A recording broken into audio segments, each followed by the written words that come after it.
வணக்கம். இன்றைக்கி கருணக்கிழங்கு வறுவல் எப்படி பண்ணுறதுன்னு பார்க்கலாம். அதுக்கு கருணக்கிழங்கை நல்லா தோல் சீவி நல்லா கழுவி ஒரு பாத்திரத்தில் போட்டுக்கோங்க. அதில் தண்ணி, மஞ்சள் தூள், பெருங்காயத்தூள் போட்டுக்கோங்க. போட்டு வேக விடுங்க. ஒரு 10 நிமிஷத்துக்கு நல்லா வேக விடுங்க.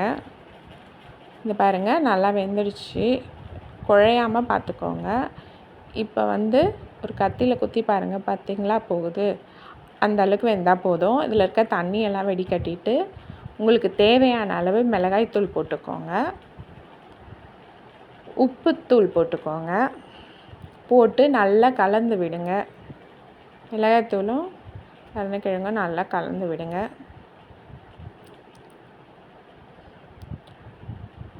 நல்லா உடையாமல் நல்லா கலந்து விட்டுக்கோங்க.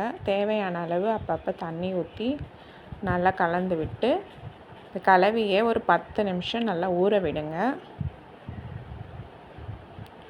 10 நிமிஷம் ஊறினதுக்கப்புறமா ஒரு கடாயில் எண்ணெய் ஊற்றி ஊறி இருக்க கருணக்கிழங்கெல்லாம் கடாயில் போட்டு வறுத்துக்கோங்க.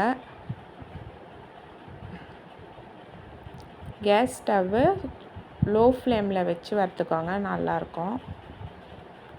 எண்ணெய் தேவைன்னா ஊற்றிக்கோங்க. 2 பக்கமும் நல்லா வறுத்து எடுத்திங்கன்னா கருணக்கிழங்கு வறுவல் தயார்.